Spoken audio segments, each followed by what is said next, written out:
ओम नमो भगवते वासुदेवाय।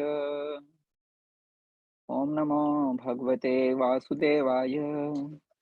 ओम अज्ञानतिमिरन्धस्य ज्ञानाञ्जनशलाकया चक्षुरुन्मीलितं येन तस्मै श्रीगुरुवे नमः। नमो विष्णुपादाय कृष्णपृष्ठाय भूतले श्रीमते भक्तिवेदान्तस्वामिन्निति नामिने।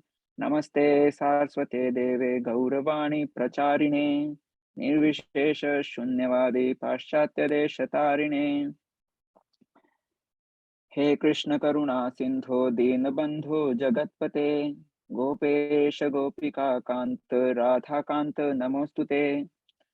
तप्त कांचन गौरांगी राधे वृंदावनेश्वरी वृषभानुसुते देवी प्रणमामि हरिप्रिये।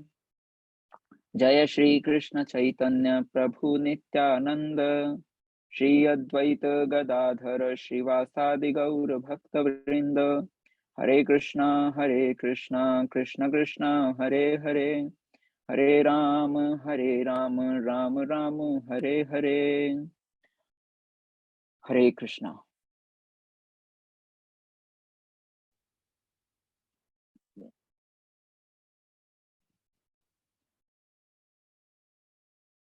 भगवद गीता के अध्याय 2 में आप सभी का स्वागत है।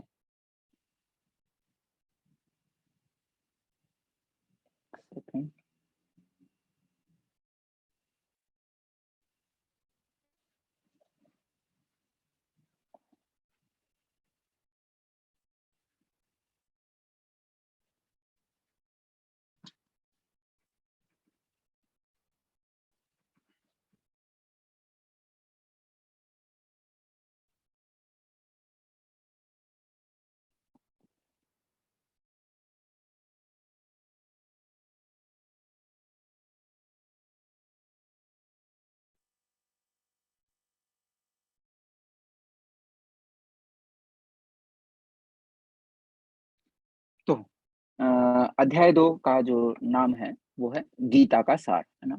आज जो है इस पूरी की पूरी भगवत गीता में जो चीजें हम देखने जा रहे हैं वो सारा का सारा चीजें जो है आज अध्याय 2 में जो है आ जाता है ना। एक समरी जो है हम देखने जा रहे हैं। तो स्टार्ट करते हैं। संजय उवाच तं तथा कृपयाविष्टम् अश्रुपूर्णाकुलेक्षणम् विषीदन्तम् इदं वाक्यम् उवाच मधुसूदनः। संजय ने कहा, करुणा से व्याप्त शोक युक्त अश्रुपूरित नेत्रों वाले अर्जुन को देखकर मधुसूदन कृष्ण ने ये शब्द कहे। अध्याय 1 में हमने देखा था कि किस प्रकार पहले तो अर्जुन जो है गांडी उठाकर खड़े होते हैं, फिर उसके बाद किस तरीके से वो 5 कारण बताते हैं युद्ध ना करने के, है ना। आप में से कोई बता सकता है वो 5 कारण कौन कौन से हमने देखे थे? हरे कृष्णा। आप में से कौन बताना चाहेगा कि 5 कारण ऐसे अर्जुन ने कौन से बताए थे जिनसे वो कहते हैं कि मैं युद्ध नहीं कर सकता, है ना, जिनके कारण। शीतल माता जी, हरे कृष्णा, अनम्यूट कीजिए। एक एक कारण बताइएगा शीतल माता जी। कुल का विनाश होता है युद्ध करने से, क्योंकि उसमें जो लोग मारे जाएंगे वो अपने ही संबंधी होंगे। जी बिल्कुल सही बताया आपने, है ना। कुल परंपराएं नष्ट हो जाएंगी, एक कारण आपने बताया। हरे कृष्णा आरती माता जी। हरे कृष्णा प्रभु जी। अर्जुन जी को दया आ रही थी, दया के कारण जी, अर्जुन को वो दया युद्ध आ नहीं रही करना थी। चाहते। जी, और कोई बताना चाहेगा? हरे कृष्णा। अर्जुन कंफ्यूज था कि क्या करना चाहिए। जी, असमंजस, है ना, कि क्या करना चाहिए क्या नहीं करना चाहिए, कंफ्यूजन थी। रजनी माता जी, हरे कृष्णा। हरे कृष्णा प्रभु जी। जी माता जी। पितृदोष लगता, उन्हें पितृदोष लगता, पितरों को कौन खाना देता, जी भोजन जी जी देता, जी इस जी, तरह। वो जी जी बिल्कुल बिल्कुल आपने सही बताया, है ना। ये चीजें जो हमने किसमें देखी थी, कुल परंपराएं नष्ट हो जाएंगी, है ना। उसमें हमने देखा था कि किस प्रकार ये सारी की सारी चीजें जो है भी नष्ट हो जाएंगी, तो उसमें जो है किस तरीके से होगा। तो हमने देखा कुल परंपराएं नष्ट हो जाएंगी, दया आ रही थी, असमंजस, है ना, ये हमने देखा। चौथा कारण बताइए। पाप लग जाएगा, याद आया? जी बिल्कुल। पापा भी जी प्रांजल माता जी ने बताया कि युद्ध करने में कोई आनंद नहीं है ना। एक कारण बता रहे थे कि इसमें क्या आनंद है ना, अगर मैं अपने परिवार वालों को मैं मार दूंगा ऐसा ऐसा है ना, तो बोलते मुझे तो इसमें कोई आनंद नजर नहीं आ रहा है ना। तो कोई आनंद नहीं, पाप लग जाएगा, कुल परंपराएं नष्ट हो जाएंगी और असमंजस यानी कि कुछ समझ नहीं आ रहा कि क्या करना चाहिए और क्या नहीं करना चाहिए। तो जब ये सारे के सारे कारण बताते हैं तो अर्जुन ऐसा बोलकर जो है शोक युक्त होकर है ना, अश्रुपूरित शोक युक्त होकर जो है अपने धनुष को जो है पर रख देते हैं और जो है बैठ जाते हैं। अभी संजय कहते हैं कि करुणा से व्याप्त शोक युक्त अश्रुपूरित नेत्रों वाले अर्जुन को देखकर मधुसूदन कृष्ण ने ये शब्द कहे। प्रभुपाद जी बताते हैं, प्रभुपाद जी द्वारा तात्पर्य, भौतिक पदार्थों के प्रति करुणा, शोक तथा अश्रु, ये सब असली आत्मा को न जानने का लक्षण है ना। भौतिक पदार्थों के प्रति करुणा यानी कि भौतिक पदार्थ क्या, शरीर के प्रति करुणा है ना। मेरा भाई मारा जाए, मेरे गुरु मारे जाएंगे, मेरे जो है रिश्तेदार सारे के सारे मारे जाएंगे, उनके प्रति करुणा है ना। इतने सारे लोग मारे जाएंगे, उनको कितना कष्ट होगा, ऐसा वैसा। तो ये क्या है, भौतिक पदार्थ के प्रति करुणा या फिर दया भाव है ना। शोक यानी कि जो हमको बुरा लगता है ना, दुख हमको जो हो रहा है, या फिर आंसू। प्रभुपाद जी बोल रहे हैं कि ये जो सारे के सारे लक्षण हैं, ये सब असली आत्मा को न जानने के लक्षण है ना। क्योंकि हम नहीं जानते कि हम कौन हैं, है ना, इसीलिए हम जो है ये लक्षण हम प्रकट करते हैं, करुणा, शोक और अश्रु। किसके प्रति, इस भौतिक पदार्थों के प्रति।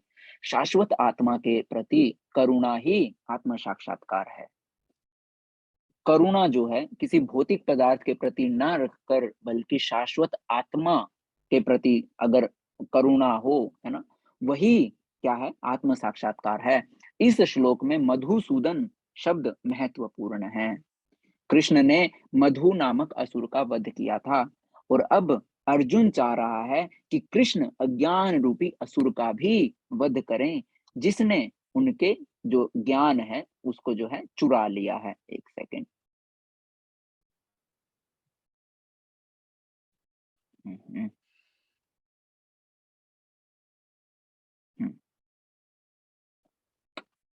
तो अभी अर्जुन जो है, अर्जुन चाह रहा है कि कृष्ण अज्ञान रूपी उस असुर का वध करें जिसने उसे कर्तव्य से विमुख कर रखा है। यह कोई नहीं जानता कि करुणा का प्रयोग कहाँ होना चाहिए।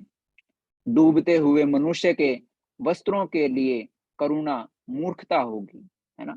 अभी सोच के देखिए, प्रभुपाद जी देखिए कितने अच्छे से जो है हमको समझा रहे हैं, है ना। प्रभुपाद जी बोल रहे हैं कि यह कोई नहीं जानता कि करुणा का प्रयोग कहाँ होना चाहिए। हमको पता ही नहीं है कि हमको करुणा करनी चाहिए, यानी कि दया हमको कहाँ आनी चाहिए, है ना। प्रभुपाद जी बोल रहे हैं कि डूबते हुए मनुष्य के वस्त्रों के लिए करुणा मूर्खता होगी। अगर कोई मनुष्य डूब रहा है ना, कोई डूब रहा है और उसको अपने कपड़ों की पड़ी है ना, कि मेरे कपड़े, अरे मेरे कपड़े उधर रह गए, या मेरे कपड़े जो है भीग गए, या इस तरीके से। तो क्या है वो एक मतलब मूर्खता है ना, कि खुद इंसान डूब रहा है और डूबते हुए मनुष्य के वस्त्रों के लिए अगर कोई करुणा रख रहा है या दया भाव रख रहा है ना, तो मनुष्य डूब रहा है उसकी चिंता नहीं है, बट उसके कपड़े जो डूब रहे हैं उसके साथ साथ उसकी चिंता है ना। कितनी महंगी ड्रेस ला के दी थी, अरे कपड़े सारे सारे जो है नदी में डूब गए या नदी में बह गए, है ना। जो उसके अंदर शरीर है उसकी चिंता नहीं है ना। तो ये क्या है, ये क्या है? प्रभुपाद जी बोल रहे हैं वो एक निरी मूर्खता है। अज्ञान सागर में गिरे हुए मनुष्य को केवल उसके बाहरी पहनावे अर्थात स्थूल शरीर की रक्षा करके नहीं बचाया जा सकता, है ना। तो प्रभुपाद जी बोल रहे हैं कि जो ये अज्ञानता का सागर है, इसमें गिरे हुए मनुष्य को केवल उसके बाहरी पहनावे यानी कि जो ये शरीर है, ये स्थूल शरीर है, इसकी रक्षा करके ही जो है बचाया नहीं जा सकता है। जो इसे नहीं जानता और बाहरी पहनावे के लिए शोक करता है वह शूद्र कहलाता है, अर्थात वह वृथा ही शोक करता है। अर्जुन तो क्षत्रिय था, अतः उससे ऐसी आचरण की आशा न थी, किंतु भगवान कृष्ण अज्ञानी पुरुष के शोक को विनष्ट कर सकते हैं और इसी उद्देश्य से उन्होंने भगवद गीता का उपदेश दिया, है ना। यह अध्याय हमें भौतिक शरीर और आत्मा के विश्लेषिक अध्ययन द्वारा आत्म साक्षात्कार का उपदेश देता है, जिसकी व्याख्या परम अधिकारी भगवान कृष्ण के द्वारा की गई है।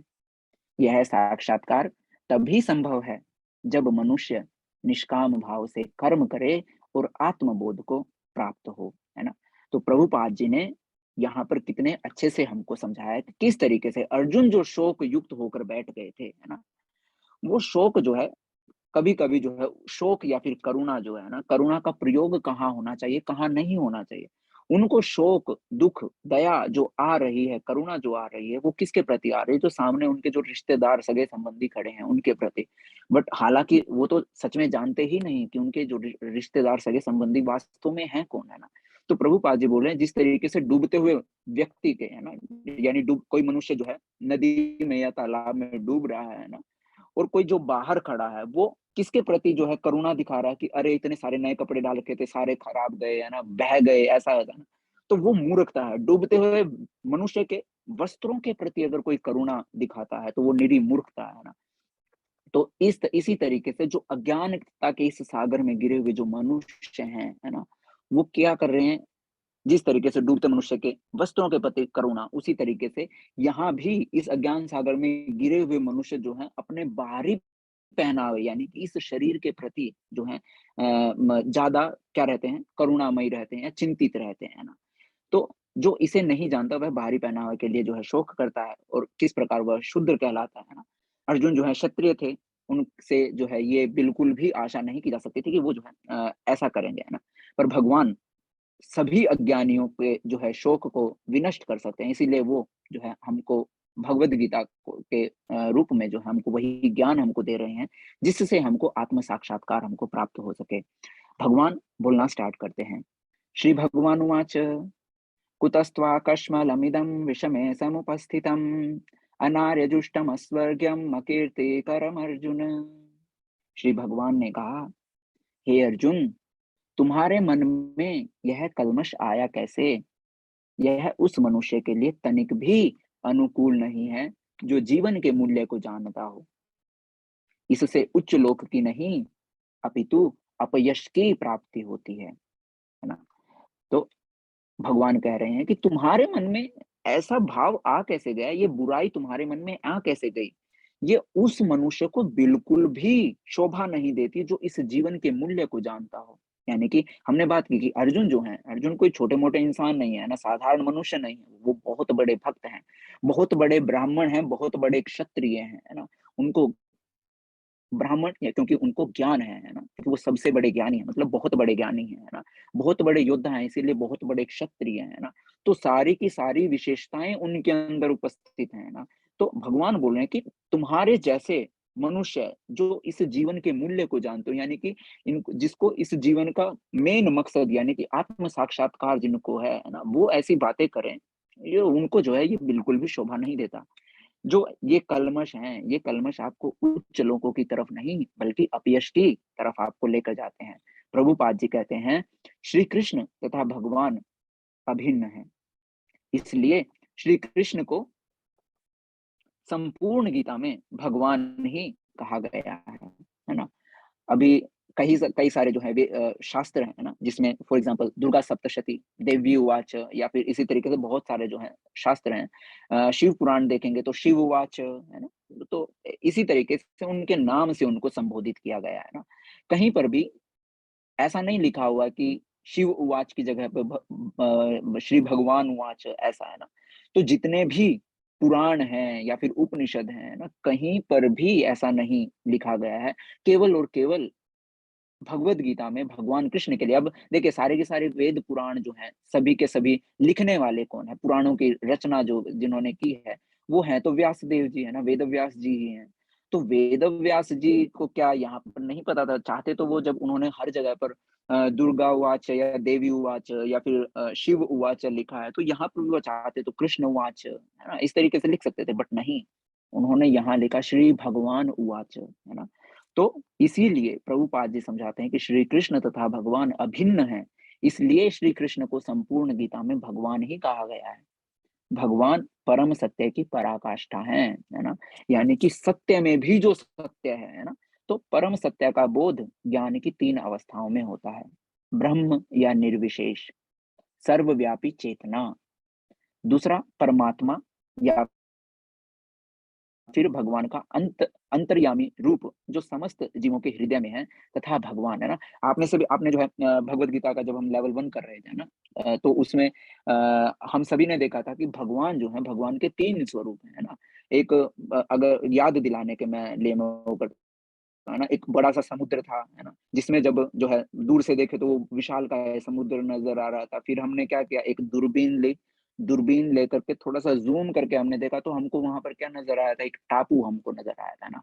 और फिर और ज़्यादा हाई पावर का जब हमको कोई दूरबीन दे दे, तो हमने देखा था कि उस टापू के ऊपर एक वृक्ष है, जिस वृक्ष पर एक तोता भी बैठा है ना। तो क्या देखा हमने, क्या समझा था कि सब क्या है, नज़रिए का जो है मतलब एक नज़रिए का जो है फ़र्क है ना? तो भगवान को जो है 3 रूपों में देखा जा सकता है, यानी कि परम सत्य जो है, इस परम सत्य का बोध 3 अवस्थाओं में होता है। पहली अवस्था कौन-सी? ब्रह्म, यानी कि जो भगवान को एक प्रकाश के रूप में देखता है, निर्विशेष यानी कि निराकार के रूप में जो देखता है ना? निराकार, निर्विशेष या ब्रह्म रूपी सर्वव्यापी चेतना। दूसरा जो है, जो उनको परमात्मा के स्वरूप में देखता है। परमात्मा यानी कि भगवान का वो अंतर्यामी रूप जो हर किसी के हृदय में विराजमान है, भगवान का चतुर्भुज रूप है ना। हमने भगवत गीता में हम आगे भी पढ़ेंगे और हमने लेवल 1 में भी हमने देखा था कि भगवान कृष्ण कहते हैं कि मैं किस प्रकार हर किसी के हृदय में जो है विराजमान हूँ, है ना? और तीसरा आता है भगवान का कौन-सा स्वरूप? भगवान स्वरूप, यानी कि श्री भगवान कृष्ण स्वरूप, है ना? श्रीमद् भागवतम में पहला स्कंद के दूसरे अध्याय के 11वें श्लोक में भी इसकी जो है व्याख्या बताई गई है। वदन्ति तत्त्वविदस्तत्त्वं यज्ञानमद्वयं ब्रह्मेति परमात्मेति भगवानिति शब्दते। परम सत्य का ज्ञाता परम सत्य का अनुभव ज्ञान की 3 अवस्थाओं में करता है ना? परम सत्य का ज्ञाता उस परम सत्य का अनुभव ज्ञान की 3 अवस्थाओं में करता है, और ये सब अवस्थाएँ एक रूप हैं, है ना? जो ये सारी की सारी अवस्थाएँ हैं, ये हैं क्या? एक रूप हैं। ये हैं ब्रह्म, परमात्मा और भगवान के रूप में व्यक्त की जाती हैं। ये तीनों की तीनों जो हैं अवस्थाएँ हैं। इन 3 दिव्य पक्षों को सूर्य के दृष्टांत द्वारा समझाया जा सकता है ना? अब प्रभुपाद जी जो हैं, इन तीनों अवस्थाओं को जो है सूर्य के एग्ज़ाम्पल से समझा रहे हैं ना, उदाहरण से जो है हमको समझा रहे हैं।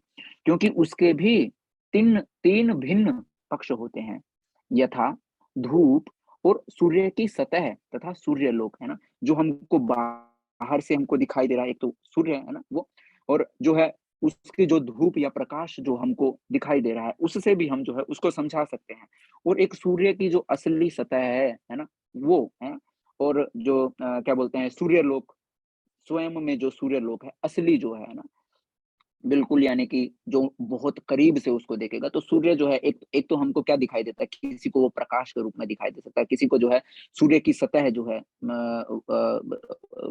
और अच्छे से जो है समझाने का प्रयास करता हूँ। देखिए, जब हम क्या करते हैं, सूर्य को अगर मतलब ऐसे ही खुली आँखों से हम देखने का प्रयास करेंगे तो हमको खाली प्रकाश हमको दिखाई देगा। बट अगर जैसे एक्स-रे वाला जैसे सूर्य ग्रहण होता है ना, सूर्य ग्रहण में हम कोई काले चश्मे लगा लें, है ना? या फिर जो है कोई एक्स-रे की फ़िल्म जो होती है, उससे हम देखेंगे तो हमको सूर्य की सतह हमको नज़र आएगी, है ना? सूर्य की सतह हमको नज़र आएगी। उसी तरीके से अगर हमारे पास कुछ ऐसा इंस्ट्रूमेंट हो, जिसमें हम और गहराई से देख सकें, तो हमको जो है वो सूर्य कोई ग्रह के रूप में नहीं, बल्कि सूर्यलोक के रूप में जो है हमको समझ में आएगा ना। तो जो सूर्य के प्रकाश का अध्ययन करता है, वह नौसिखिया है ना। जो खाली सूर्य के प्रकाश के बारे में खोजबीन करता रहता है, वो नौसिखिया है। नया-नया उस जो है क्या बोलते हैं, बोले तो मैदान में आया है ना, उस शिक्षा के मैदान में आया है। जो सूर्य की सतह को समझता है, वह कुछ आगे बढ़ा हुआ होता है ना। और जो सूर्यलोक में प्रवेश कर सकता है, वह उच्चतम ज्ञानी है।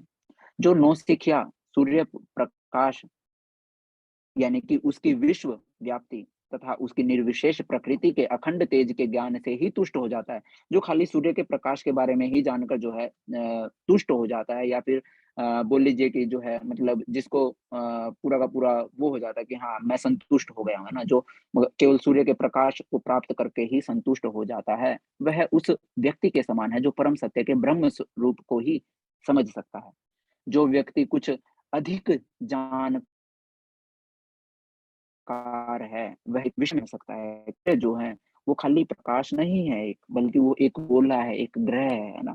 तो वो सूर्य गोले के विषय में जान सकता है, जिसकी तुलना परम सत्य के परमात्मा स्वरूप से की जाती है। जो व्यक्ति सूर्य लोक के अंतर में प्रवेश कर जाता है, उसकी तुलना उससे की जाती है जो परम सत्य के साक्षात रूप की अनुभूति प्राप्त करता है। अतः जिन भक्तों ने परम सत्य के भगवान स्वरूप का साक्षात्कार किया है, वे सर्वोच्च आध्यात्मवादी हैं। तो सबसे बड़े आध्यात्मवादी यानी कि आध्यात्मिकता का जो बोल लीजिए कि जो आध्यात्म में सबसे गहराई में उतरे हैं ना, वो जो निराकार स्वरूप की पूजा कर रहे हैं वो नहीं, बल्कि जो भगवान के उस साकार स्वरूप यानी कि कृष्ण स्वरूप के बारे में जो जानते हैं। जिस प्रकार जो सूर्य के खाली प्रकाश के बारे में नहीं जानता, बट सूर्य सूर्य एक ग्रह है और सूर्य ग्रह में भी सूर्य लोक जो है निवास करता है, जिसको इतनी गहराई में पता है, वही सबसे बड़ा ज्ञाता है ना। उसी प्रकार जिसको भगवान का जो है निराकार स्वरूप ही नहीं बल्कि उनके साकार स्वरूप यानी कि कृष्ण स्वरूप के बारे में जिनको पता है, वही उस परम सत्य के साक्षात रूप की अनुभूति प्राप्त कर पाता है। अतः जिन भक्तों ने परम सत्य के भगवान स्वरूप का साक्षात्कार किया है, वे सर्वोच्च आध्यात्मवादी हैं। बहुत सारे लोग जो हैं, है ना, इस आध्यात्म में कोई निराकार स्वरूप में भगवान की पूजा कर रहा है, कोई परमात्मा स्वरूप में उनकी पूजा कर रहा है ना। तो प्रभुपाद जी बोल रहे हैं कि जो कृष्ण स्वरूप में यानी भगवान स्वरूप में उनको जानता है, वो सबसे उच्च जो है आध्यात्मवादी है। यद्यपि परम सत्य के अध्ययन में रत सारे विद्यार्थी एक ही विषय के अध्ययन में लगे हुए हैं, है ना। जो भी इस आध्यात्म में लगे हुए हैं या परम सत्य के अध्ययन में लगे हुए हैं ना, कोई निराकार स्वरूप में भगवान की पूजा कर रहा है, तो कोई साकार स्वरूप में। देखा जाए तो हर कोई जो है एक ही चीज़ पढ़ रहा है ना। अभी जिस तरीके से मैं बताता हूँ, वो आर्य समाज है ना, आर्य समाज में आपके बारे आपको जो है पता होगा, आर्य समाज जो है ना, तो वो आर्य समाज या फिर ब्रह्म समाज करके जो है बोला जाता है ना। तो जिसकी अब स्थापना जो है मुझे नाम याद नहीं आ रहा है, किन्होंने उनकी ये स्वामी विवेकानंद ने की थी या मुझे अगर आप में से किसी को ज्ञात हो तो बता दीजिएगा। तो उन्होंने जो है उसकी जो है स्थापना की थी कि जिसमें वो जो है भगवान के निराकार स्वरूप की पूजा करते हैं ना, वैदिक मंत्रोच्चारण द्वारा यज्ञ करते हैं, है ना। तो इस तरीके से जो है, पर वो भगवान के किसी साकार स्वरूप को जो है नहीं मानते हैं, है ना। तो वो निराकार स्वरूप में भगवान की पूजा करते हैं। तो हालांकि अब प्रभुपाद जी बोल रहे हैं कि जितने भी ये हैं, यद्यपि परम सत्य के अध्ययन में रत सारे के सारे विद्यार्थी एक ही विषय के अध्ययन में लगे हुए हैं, सूर्य का प्रकाश, सूर्य का गोला और सूर्य लोक की भीतरी बातें, इन तीनों को एक दूसरे से विलग नहीं किया जा सकता। यानी कि अब कोई बोले कि मैं सूर्य के प्रकाश के बारे में जो है अध्ययन कर रहा हूँ, कोई बोले मैं सूर्य का जो गोला है यानी कि सूर्य ग्रह जो है ना, उसके बारे में मैं अध्ययन कर रहा हूँ, और कोई बोले मैं सूर्य लोक के बारे में मैं जो है अध्ययन कर रहा हूँ। है तो तीनों के तीनों एक ही, क्योंकि जो सूर्य का प्रकाश है वो भी उस सूर्य का ही है ना। और जो ये सूर्य ग्रह है वो भी उसी का है, और जो सूर्य लोक उसके अंदर उपस्थित है वो भी उन्हीं का है ना। है तो तीनों के तीनों एक ही, पर अध्ययन आप किस स्तर पर आप कर रहे हैं उसके ऊपर जो है डिपेंड करता है। एक इन तीनों को एक दूसरे से विलग नहीं किया जा सकता, फिर भी तीनों अवस्थाओं के अध्येता एक ही श्रेणी के नहीं होते। संस्कृत शब्द भगवान की व्याख्या वासुदेव के पिता पराशर मुनि ने की है ना। तो इनकी व्यासदेव के पिता जो पराशर मुनि हैं, उन्होंने भगवान की जो है व्याख्या की है कि भगवान क्या है ना। पराशर मुनि कहते हैं कि जो जिनके अंदर 6 गुण पाए जाएं, है ना, जिनके अंदर 6 गुण सबसे अधिक मात्रा में पाए जाएं, वही कौन है? भगवान है। आप में से बताना चाहेंगे कि कौन कौन वो 6 गुण कौन कौन से हैं? हम सभी ने जो है देखा था लेवल 1 में, है ना, कि भगवान के पास जो है 6 गुण जो हैं सबसे अधिक मात्रा में जो है पाए जाते हैं ना। बताइए, हरे कृष्णा, आप में से कोई बताना चाहेगा क्या? वो 6 गुण कौन-कौन से हैं?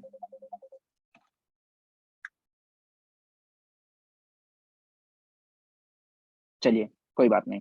हमने देखा था कि भगवान जो हैं सबसे ज़्यादा धनवान हैं, सबसे ज़्यादा शक्तिमान हैं, सबसे ज़्यादा यशवान हैं, सबसे ज़्यादा सौंदर्य उनके पास है, सबसे ज़्यादा ज्ञानी जो हैं वो भगवान हैं, और सबसे ज़्यादा त्यागवान जो हैं वो भगवान हैं। जिनके अंदर सबसे ज़्यादा जिसके पास सबसे ज़्यादा धन हो, जिसके पास सबसे ज़्यादा शक्ति हो, जिसके पास सबसे ज़्यादा यश हो, जिसके पास सबसे ज़्यादा सौंदर्य हो, जिसके पास सबसे ज़्यादा ज्ञान हो और जिसके पास सबसे ज़्यादा त्याग हो, वही भगवान है ना। जिनके पास ये सारी सारी क्वालिटी सबसे ज़्यादा अमाउंट में हो, वही भगवान है। तो लेवल 1 में हमने जो है इसको समझा था कि किस प्रकार भगवान जो है वो सबसे ज़्यादा धनवान है, क्योंकि धन की देवी कौन है? धन की देवी है माता लक्ष्मी, है ना? तो धन की देवी है माँ लक्ष्मी, और वो धन की देवी जो इस पूरे ब्रह्मांड को, देवताओं का जो स्वर्ग लोक है, सबको जो धन प्रदान करती हैं, वो लक्ष्मी साक्षात उन भगवान कृष्ण के चरणों की सेवा कर रही हैं, है ना। और ऐसी ही लाखों लक्ष्मियां भगवान जो है कृष्ण जो है उनके चरणों की सेवा में लगी रहती हैं। तो भगवान जो है सबसे बड़े धनी हैं। शक्ति की बात करें, है ना, भगवान जब 7 साल के थे, है ना, भगवान जब 7 साल की आयु के थे, तब उन्होंने जो है किस प्रकार अपनी छोटी उंगली पर जो है गोवर्धन जो है उठाया था, है ना। तो इस चीज के बारे में तो देखिए, सबसे बड़े जो है, अब हम इतनी इतनी आयु हमारी हो रखी है ना, में से जो है फॉर एग्जांपल सबसे मतलब अगर ताकत के उसमें हम देखें, तो अगर हम ये माने कि 35 साल की आयु या 36 साल की आयु वाला जो एक व्यक्ति है, वो सबसे ज्यादा शक्तिशाली हो सकता है ना।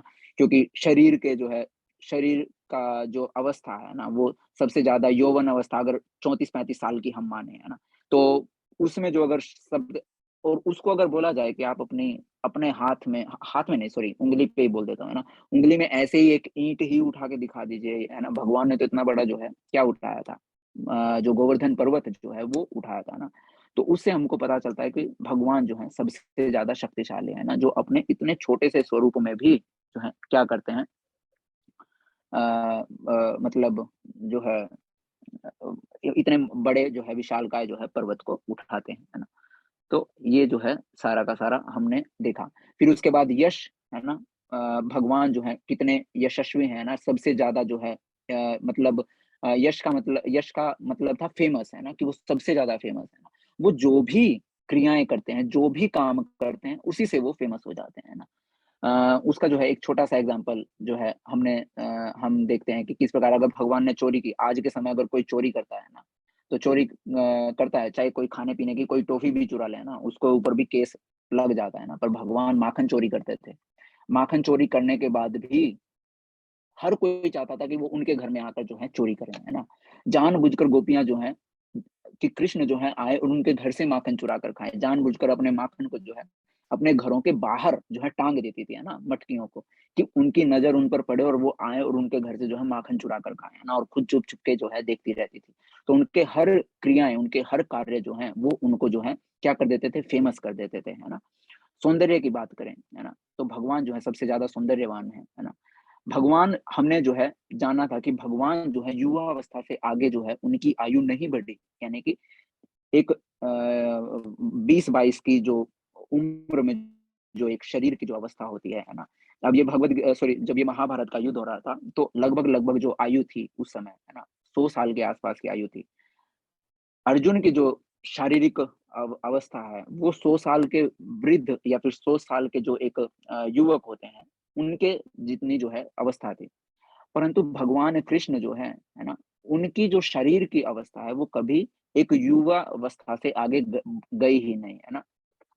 तो इसीलिए जो है वो सबसे ज्यादा जो है सौंदर्यवान है, क्योंकि हमारा जो सुंदरता है, वो समय के साथ बढ़ती है और समय के साथ फिर घट भी जाती है ना। कोई भी चीज आप ले लीजिए, कुछ भी ले लीजिए, मतलब अगर आपको क्या कोई भी मतलब चीज, मतलब भौतिक में या फिर चाहे निर्जीव ही क्यों ना लगा लीजिए ना, अगर आपको कोई सुंदर, सबसे सुंदर चीज आपको दिखाई दे रही है, तो एक समय ऐसा आएगा कि वो भी नष्ट होना स्टार्ट हो जाएगा ना। तो इस भौतिक शरीर के बारे में तो कहा ही क्या जाए। तो भगवान जो है हमेशा हमेशा के लिए जो है सुंदर, जो है सौंदर्यवान है, या फिर सुंदरता जो है हमेशा हमेशा उनकी एज इट इज जो है रहती है। ज्ञान की बात करें, भगवान जो है सबसे बड़े ज्ञानी हैं, क्योंकि भगवान ने ऐसा ज्ञान दिया है जो कितने करोड़ साल पहले जो है दिया था, और आज भी वही ज्ञान सेम टू सेम हर कोई फॉलो करता है, जिसमें थोड़ा सा भी चेंज नहीं है। और वही ज्ञान सर्वोच्च ज्ञान है, जिसमें मतलब जिसकी किसी की भी, जिसमें मतलब अगर किसी की भी हैसियत ना हो जो उस ज्ञान से बढ़कर कोई ज्ञान दे सके, वही कौन सबसे बड़ा ज्ञानी है ना। जिस ज्ञान से बढ़कर कोई ज्ञान और ना दे सके, वही सबसे परम ज्ञान है, और उस ज्ञान को देने वाला ही सर्व श्रेष्ठ जो है ज्ञानी है। तो भगवान जो है सबसे बड़े ज्ञानवान है ना। और जिस ज्ञान को देखा हमने किस प्रकार शिव जी को भी उन्होंने यही ज्ञान दिया, क्या बोलते हैं, विवस्वान को यही ज्ञान दिया था, है ना। और किस तरीके से ब्रह्मा जी को ये ज्ञान दिया, लक्ष्मी माँ को ये ज्ञान दिया, फिर उसके बाद जो है चारों कुमारों को यही ज्ञान प्रदान किया है। तो हर कोई इसी ज्ञान का जो है क्या कर रहा है, एक मतलब फॉलो कर रहा है इस ज्ञान को, है ना। तो भगवान जो सबसे बड़े ज्ञानी हैं। त्याग की अगर बात की जाए तो भगवान सबसे बड़े त्यागी भी हैं, है ना। किस तरीके से अपनी जिम्मेवारियों को पूरा करने के लिए जिस तरीके से रामायण का जो है लेते हैं, रामचंद्र जी के रूप में जब उन्होंने, है ना, पिता ने बोला कि तुमको जो है 14 वर्ष के लिए वनवास को चले जाना है ना, तो पिता का आदेश सिर माथे है ना। आज के समय किसी को बोल दें कि तुम ऐसा नहीं करोगे, मतलब छोटी सी चीज भी अगर कहीं डिसाइड हुआ कि हम जो है कहीं टूर पर जाने वाले हैं ना, या फिर मनाली जाने वाले हैं या इस तरीके से, है ना, तो और अचानक से अगर पापा हमको बोल दें कि ठीक है प्लान कैंसिल हो गया है, तू यहीं रहेगा, है ना, और हम सारे के सारे जा रहे हैं ना, तो उतने में ही हम क्या करने लग जाते हैं कि ऐसा क्यों? मैंने क्या कर दिया? मैंने कोई गलती कर दी क्या? है ना? मुझे मुझे क्यों नहीं लेके जाया जा रहा है? ऐसा क्यों किया जा रहा है ना? तो कोई चीज़ घर में आई, वो वैसे ऐसा होता नहीं है, बट मैं एक उदाहरण के तौर पर बता रहा हूँ, है ना। हर किसी को वो दे दी, आपको नहीं दी गई है वो, है ना? तो आप बोलेंगे मुझे क्यों नहीं दी गई? मैंने क्या कर दिया, है ना? पर उस समय पर भगवान का जो राम जी हैं ना, उनका अगले ही दिन राज्याभिषेक जो है डिसाइड कर दिया गया कि आपको राजा बनाया जाएगा, है ना। और राज्याभिषेक वाले नहीं बताया जाता है कि तुम जो है 14 वर्ष के वनवास के लिए ही जो है चले जाओ, है ना। तो भगवान बोलते हैं कि ठीक है, जैसा आपने बोला वैसा सही है ना, क्यों बोल रहे हैं क्यों नहीं बोल रहे हैं उस चीज से मतलब ही नहीं है ना, आपने ऐसा बोला तो जो है वैसा ही होगा, है ना। तो किस तरीके से अपने धर्म के लिए, है ना, बड़े से बड़ा त्याग जो है भगवान करते हैं, है ना। और इससे बड़ा त्याग क्या होगा कि अपने भक्तों की जो है प्रतिज्ञा पूरी करने के लिए भगवान अपनी प्रतिज्ञा का त्याग कर देते हैं, है ना। तो भगवान जो हैं वो सबसे बड़े त्यागवान हैं। ऐसे अनेक व्यक्ति हैं जो अत्यंत धनी हैं, अत्यंत शक्तिमान हैं, अत्यंत सुंदर हैं और अत्यंत विख्यात, विद्वान तथा विरक्त भी हैं। किंतु कोई साधिकार यह नहीं कह सकता कि उसके पास सारा धन है। इतने बड़े जो हैं हमारे देश में वो है ना, बड़े-बड़े धनी लोग हैं ना, अंबानी, अडानी ऐसा रहता है ना, वो बहुत सारे जो है नाम हो गए हैं ना। तो अभी अगर कोई जाकर उनसे पूछे कि क्या आपके पास सारा का सारा धन है, मतलब और आपके अलावा कहीं धन नहीं है? जितना भी मतलब सबसे ज़्यादा जो धन है केवल और केवल आपके पास है? नहीं, वो बोलेंगे नहीं, मेरे पास जितना धन है तो बेशक से कम अमाउंट में होगा, पर मेरे पास जो मतलब फलाना जो व्यक्ति है उसके पास भी जो है धन है ना। तो इसी तरीके से प्रभुपाद जी कह रहे हैं कि कोई भी ऐसा साधिकार नहीं है जो यह कह सकता हो कि उसके पास सारा धन है या फिर उसके पास सबसे ज्यादा जो है सारी की सारी शक्ति जो है केवल और केवल उसके पास है ना। एकमात्र कृष्ण ही ऐसा दावा कर सकते हैं क्योंकि वे भगवान हैं।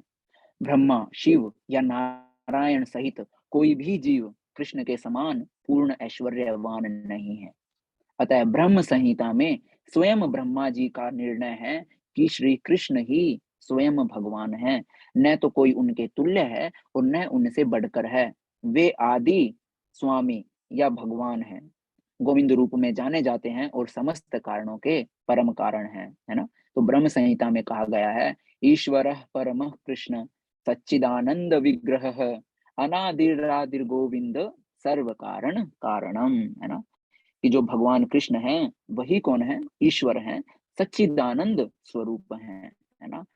और जो है वही जो है देखते हैं क्या बोलते हैं, ऐसे अनेक पुरुष हैं जो भगवान के गुणों से युक्त हैं किंतु कृष्ण परम हैं क्योंकि उनसे बढ़कर कोई नहीं है। वे परम पुरुष हैं और उनका शरीर सच्चिदानंदमय है। वे आदि भगवान गोविंद हैं और समस्त कारणों के कारण हैं। ब्रह्म संहिता के 5वें अध्याय के जो है पहले श्लोक में दिया गया है। भागवत में भी भगवान के नाना अवतारों की सूची है। कृष्ण को आदि भगवान बताया गया है जिससे अनेकानेक अवतार तथा ईश्वर विस्तार करते हैं। एते चांश कलापुंस कृष्णस्तु भगवान स्वयं इंद्रारी व्याकुलम लोकम मृड्यन्ति युगे युगे। यहाँ पर वर्णित सारे अवतारों की सूचियां या तो भगवान की अंश कलाओं अथवा पूर्ण कलाओं की है, किंतु कृष्ण तो स्वयं भगवान है। अतः कृष्ण आदि भगवान परम सत्य परमात्मा तथा निर्विशेष ब्रह्म दोनों के ही उद्गम है ना।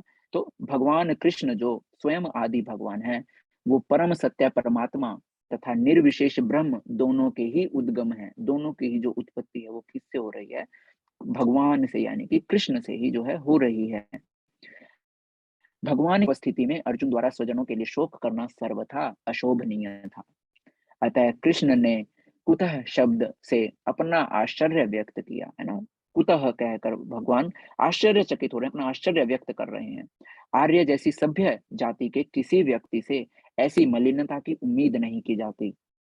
आर्य शब्द उन व्यक्तियों पर लागू होता है जो जीवन के मूल्य को जानते हैं और जिनकी सभ्यता सभ्यता आत्म साक्षात्कार पर निर्भर करती है।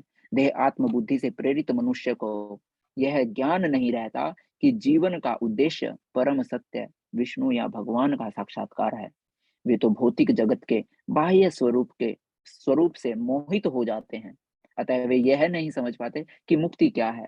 जिन पुरुषों को भौतिक बंधन से मुक्ति का कोई ज्ञान नहीं होता, वे अनार्य कहलाते हैं। यद्यपि अर्जुन क्षत्रिय था, किंतु युद्ध से विचलित होकर वह अपने कर्तव्य से च्युत हो रहा था। यानी कि बोल रहे हैं कि हालांकि अर्जुन जो है क्षत्रिय था, पर विचलित होकर, इस युद्ध से विचलित होकर वो अपने कर्तव्य से जो है पीछे हट रहे थे।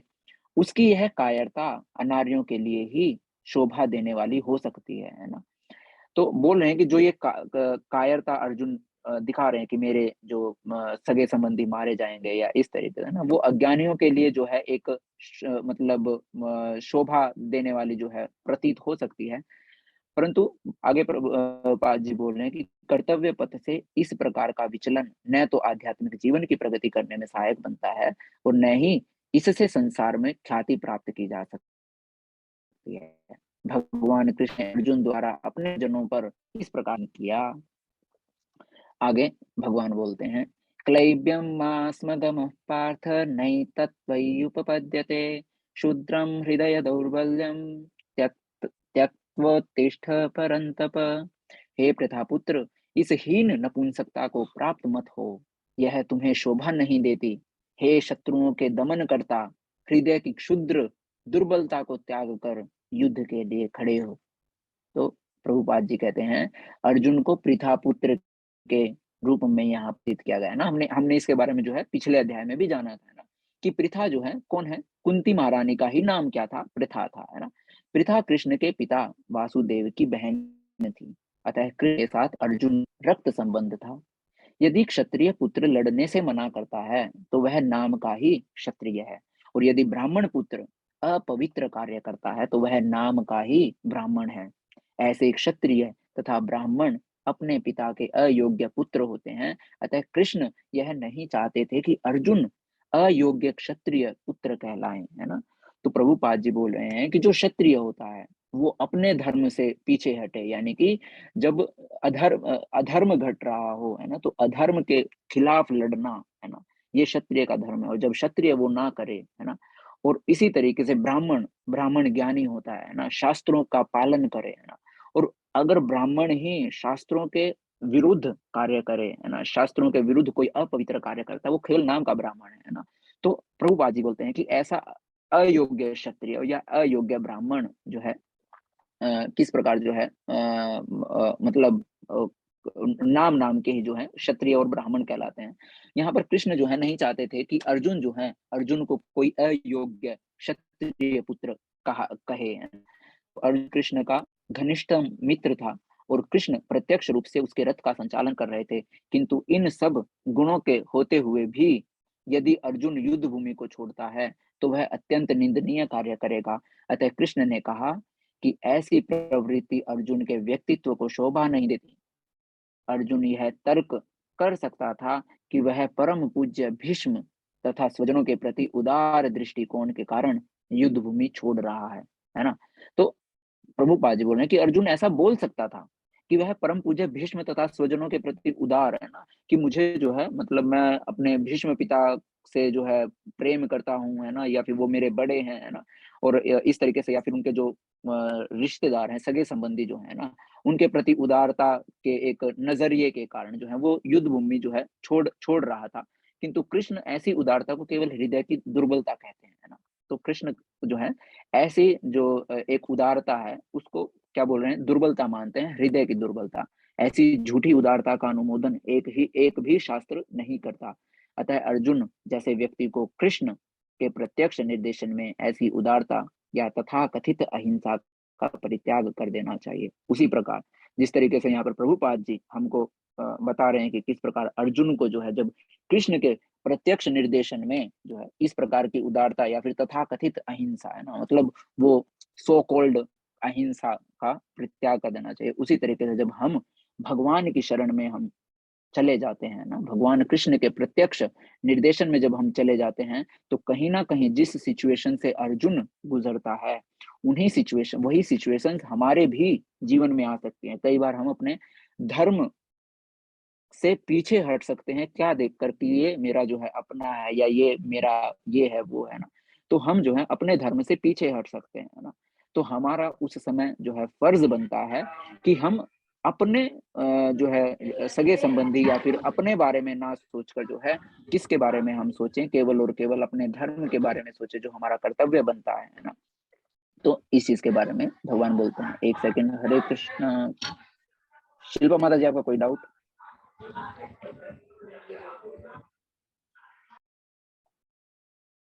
जी। अर्जुन उवाच कथं भीष्ममहं संख्ये द्रोणं च मधुसूदन इषोभिः प्रतियोत्स्यामि पूजार्हा वरिसूदन। अर्जुन ने कहा, हे शत्रुहंता, हे मधुसूदन, मैं युद्ध भूमि में किस तरह भीष्म तथा द्रोण जैसे पूजनीय व्यक्तियों पर उलट कर बाण चलाऊंगा, है ना। अर्जुन बोल रहे हैं कि हे शत्रुओं के जो है संहार करने वाले, हे मधुसूदन यानी मधु नामक दैत्य का दमन करने वाले, मैं युद्ध भूमि में किस तरीके से भीष्म पितामह और द्रोणाचार्य जैसे पूजनीय व्यक्तियों पर उलटकर बाण चला पाऊंगा। प्रभुपाद जी समझाते हैं कि जो भीष्म पितामह तथा द्रोणाचार्य हैं, इनके जैसे सम्माननीय व्यक्ति सदैव पूजनीय होते हैं। यदि वे आक्रमण भी करें तो उन पर उलट कर आक्रमण नहीं करना चाहिए, है ना।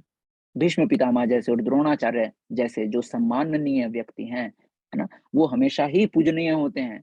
और अगर ऐसे व्यक्ति जो हैं कभी आप पर आक्रमण कर भी दें, तो ऐसे व्यक्तियों पर कभी उलटकर आक्रमण नहीं करना चाहिए।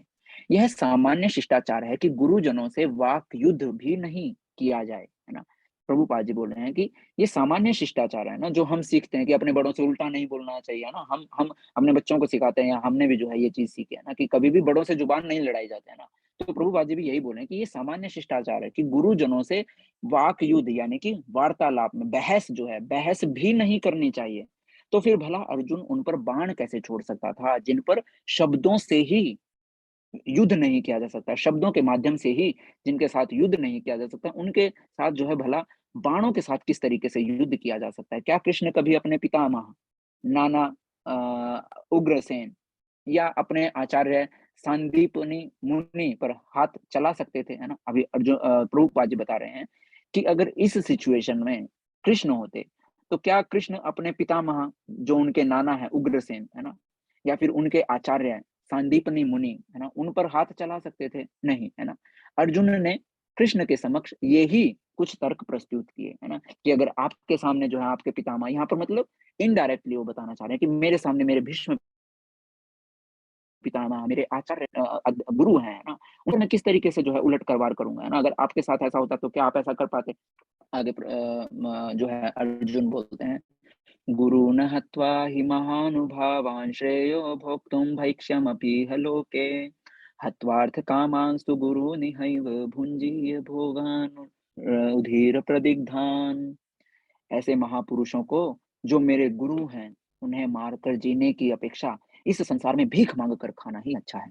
भले ही वे सांसारिक लाभ के इच्छुक हों, किंतु हैं तो गुरुजन ही। यदि उनका वध होता है तो हमारे द्वारा भोग्य प्रत्येक वस्तु उनके रक्त से सनी होगी, है ना। अर्जुन बोल रहे हैं कि जो मेरे गुरुवर हैं, जो ये महापुरुष हैं, इनको मारने की बजाय मैं तो भीख मांग कर अगर खाऊं तो वो जो है मेरे लिए अच्छा होगा, है ना।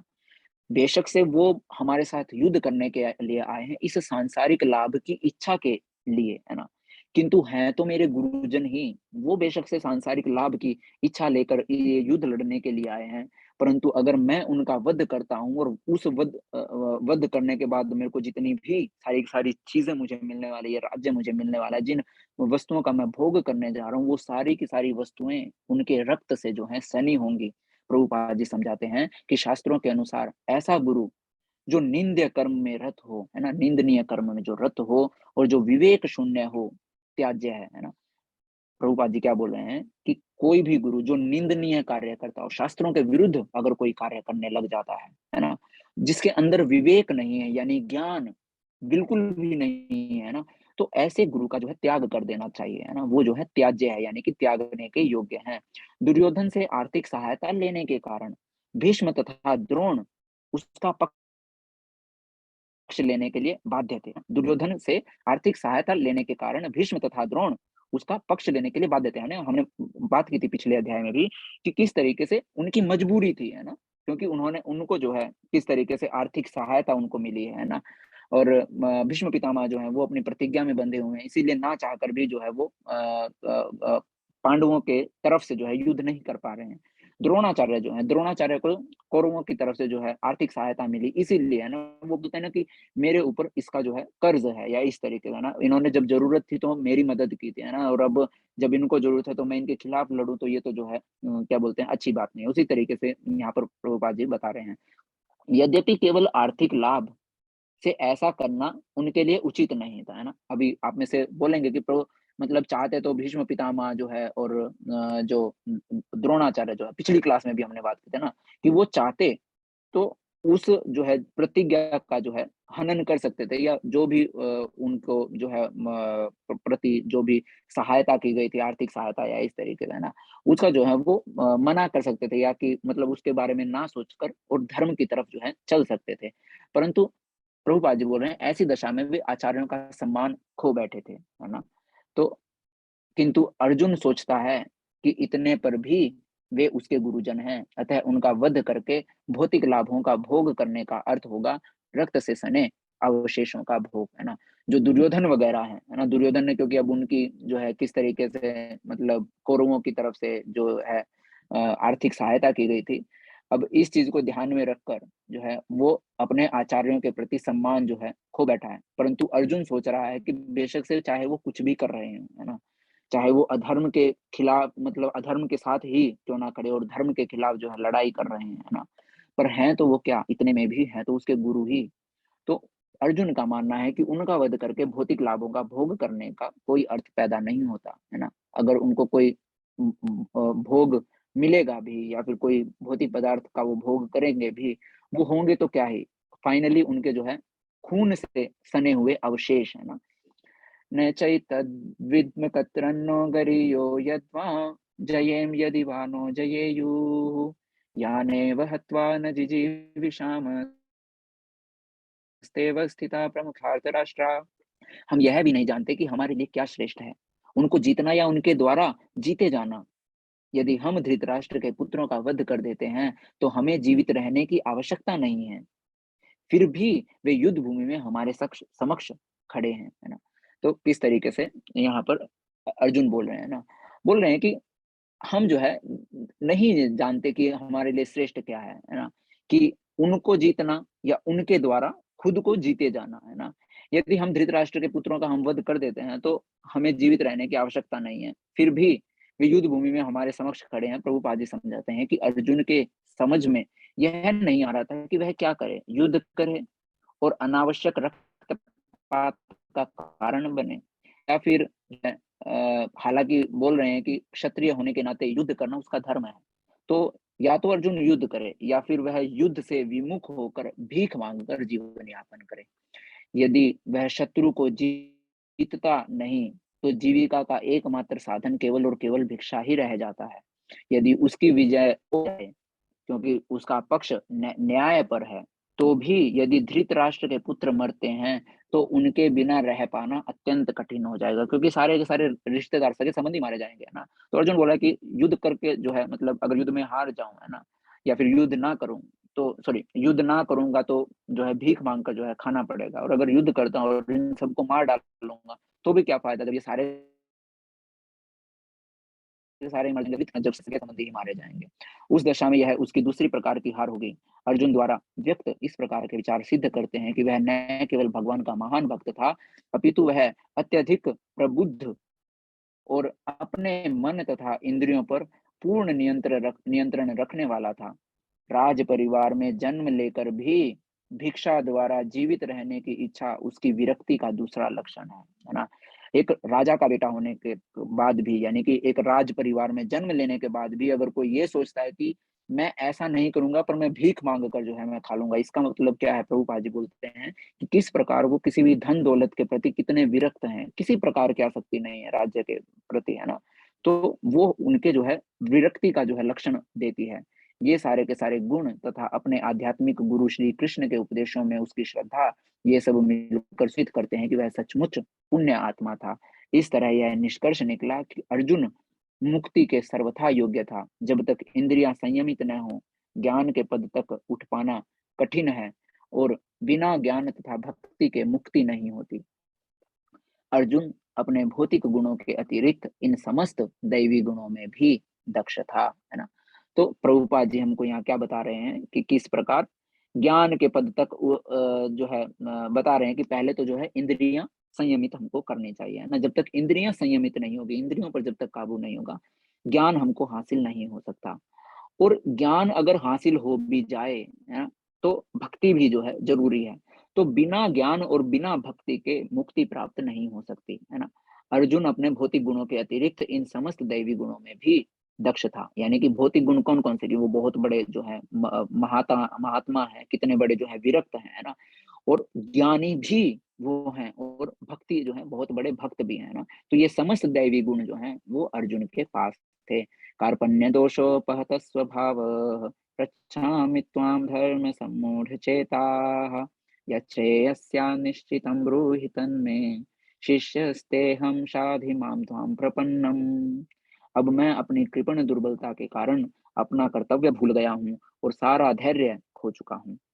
ऐसी अवस्था में मैं आपसे पूछ रहा हूँ कि जो मेरे लिए श्रेष्ठकर हो उसे निश्चित रूप से बताएं।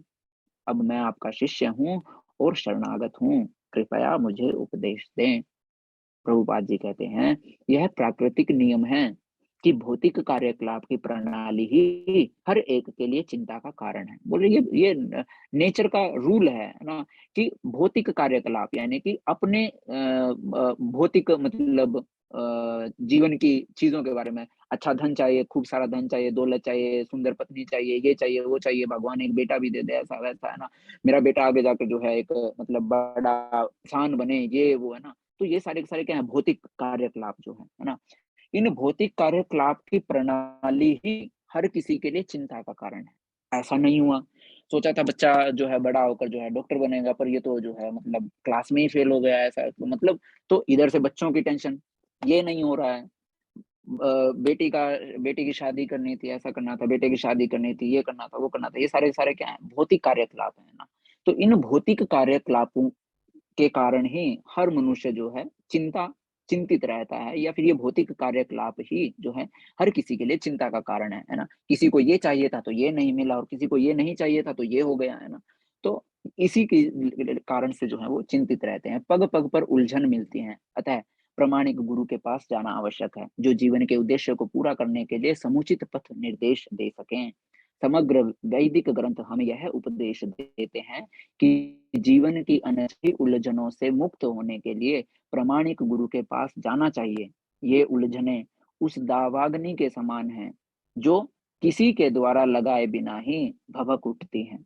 इसी प्रकार विश्व की स्थिति ऐसी है कि बिना चाहे जीवन की उलझने स्वतः उत्पन्न हो जाते। कोई नहीं चाहता कि जीवन में उलझने आए, कि कोई नहीं चाहता जीवन में दुख उत्पन्न हो, चिंताएं उत्पन्न हो, पर ये जो है उस प्रकार है जिस प्रकार जो है उस अग्नि के समान है जो किसी के बिना लगाए ही खुद ब खुद भभक उठती है ना। तो प्रभुपाद जी बोल रहे हैं इसी प्रकार विश्व की स्थिति ही ऐसी है कि ना चाहते हुए भी हर किसी के जीवन में जो उलझने हैं वो आती ही आती हैं। कोई नहीं चाहता कि आग लगे, पर फिर भी वह लगती है और हम अत्यधिक व्याकुल हो उठते हैं। कोई नहीं चाहता कि जीवन में कष्ट आए, पर कष्ट आते हैं, और जैसे ही कष्ट आते हैं तो हम व्याकुल उठते हैं ना, कि मेरे साथ ही ऐसा क्यों हो गया, है ना? मैं तो भगवान की इतनी पूजा करता हूँ, सुबह सुबह जाकर जो है शिव जी के मंदिर में जाकर मैं जल चढ़ाता हूँ, या अब तो जो है प्रभु भगवत गीता भी पढ़नी चालू कर दिया, भगवान कृष्ण के बारे में हम जो है ये कर रहे हैं, उनकी सेवा कर रहे हैं, फिर भी जो है जीवन में कष्ट आ गए हैं, सारा का सारा किया धरा जो है हमारा तो मिट्टी में मिल गया, है ना? हमने जो आपकी इतनी सारी सेवा की है, सुबह सुबह 4 बजे उठकर हम जो है मंगला आरती ज्वाइन करते थे, है ना? और हमारे जीवन में ये दुख कैसे आ गया, है ना? तो हम क्या करने लग जाते हैं, हम कहीं न कहीं जो है अपने बारे में जो है सोचने लग जाते हैं कि हमने आपके लिए ऐसा किया और आप जो है हमारे लिए कुछ भी नहीं कर रहे हैं ना। तो ये जो है, ये क्या है, जब आप अपने बारे में सोचकर कोई कर्म कर रहे हैं, भगवान की अगर कोई पूजा भी कर रहा है, वो भी क्या सोचकर कि ठीक है, मैं उनकी पूजा कर रहा हूँ ताकि वो मुझे ये चीज़ दें, है ना? और जब वो चीज़ नहीं मिलती है तो हम जो है रोना-धोना और चिंतित, है ना? बस हो गया अब, और इससे ज़्यादा जो है कुछ नहीं वो होंगे, है ना? तो हम अत्यधिक व्याकुल हो उठते हैं। अतः वैदिक वाङ्मय उपदेश देता है कि जीवन की उलझनों को समझने तथा समाधान करने के लिए हमें परंपरागत गुरु के पास हमको जाना चाहिए। इन सभी उलझनों का अगर हल हमको चाहिए, जिस प्रकार अर्जुन को जब समझ नहीं आया कि क्या करना चाहिए, क्या नहीं करना चाहिए, उन्होंने अपने आप को कृष्ण को जो है समर्पित कर दिया, है ना? शिष्य के स्वरूप रूप में, है ना? और कृष्ण को जो है गुरु रूप में स्वीकार किया। तो इसी प्रकार जब हमारे जीवन में जब ऐसी भौतिक कल्मश आते हैं, है ना? तो हमको भी अगर उनका हल चाहिए तो हमको भी गुरु की शरण हमको ग्रहण करनी होगी। जिस व्यक्ति का प्रामाणिक गुरु होता है वह सब कुछ जानता है। अतः मनुष्य को भौतिक उलझनों में न रहकर गुरु के पास जाना चाहिए। यही इस श्लोक का तात्पर्य है। आखिर भौतिक उलझनों में कौन-सा व्यक्ति पड़ता है? वह जो जीवन की समस्याओं को नहीं समझता, है ना? भौतिक उलझनों में कौन पड़ता है? वो व्यक्ति इन भौतिक उलझनों में पड़ता है या समस्याओं में पड़ता है, जो जीवन समस्याओं को नहीं जानता कि मैं असल में जो है जीवन की समस्याएँ हैं क्या, है ना? बृहदारण्यक उपनिषद में व्याकुल या व्यग्र मनुष्य का वर्णन इस प्रकार हुआ है। यो वा एतादक्षरं गार्गय विदित्वास्मान लोकात् प्रेतिश कृपणः। कृपण वह है जो मानव जीवन की समस्याओं को हल नहीं करता और आत्म साक्षात्कार के विज्ञान को समझे बिना कुकर सूकर की भांति संसार को त्याग कर चला। जीव के लिए मनुष्य जीवन अत्यंत मूल्यवान निधि है, जिसका उपयोग वह अपने जीवन की समस्याओं को हल करने में कर सकता है। अतः जो इस अवसर का लाभ नहीं उठाता वह कृपण है ना? प्रभुपाद जी बोल रहे हैं कि कृपण वह है, यानी जो सबसे धूर्त व्यक्ति जो है वह है, जो मानव जीवन की समस्याओं को हल नहीं करता और आत्म साक्षात्कार के विज्ञान को समझे बिना ही एक कुत्ते बिल्ली और कुकर सुकर, है ना? मतलब खाना पीना, बच्चे पैदा करना और बस इसी चीज में लगे रहे, है ना? तो कुकर सुकर यानी कि जो जानवर जो है ना, जानवर जिस प्रकार इस भौतिक संसार में आता है और अपना जो है भोग करके और जो है चला जाता है ना, तो एक कुकर सुकर की भांति इस संसार को त्याग कर चला जाता है। जीव के लिए मनुष्य जीवन अत्यंत मूल्यवान निधि है, जिसका उपयोग वह अपने जीवन की समस्याओं को हल करने के लिए कर सकता है, क्योंकि हमें समझ है कि हमको जो ये जीवन मिला है, ये किस लिए मिला है, किस हेतु हमको मिला है ना? और जीवन की जो सबसे बड़ी जो मुसीबत है ना, वो क्या है? ये बार-बार जो है जन्म मरण के चक्र में फँसना ही सबसे बड़ा जो है समस्या है। पर हम उसको जो है नहीं समझ पाते हैं ना, केवल और केवल जो है अब ये करना है, अब ये करना है ना, बस इन चीज़ों में हम अपने लिए ना, घर में एसी लग जाए, एक गाड़ी आ जाए, ऐसा हो जाए, वैसा हो जाए ना, क्योंकि जो है हमारे अंदर जो है ना वो सैटिस्फैक्शन नहीं है ना, हम जो है जितना हमको मिला है ना, उसमें हम सैटिस्फाइड नहीं है ना, तो ये जो सैटिस्फैक्शन नहीं है ना, यही जो है मेन उसका कारण है ना। और जब हम सैटिस्फाइड नहीं होते हैं ना, संतुष्ट नहीं होते हैं, है ना, वो असंतुष्टि ही हमको जो है आगे कर्म मतलब जो है सकाम कर्मों में हमको लगाती है ना।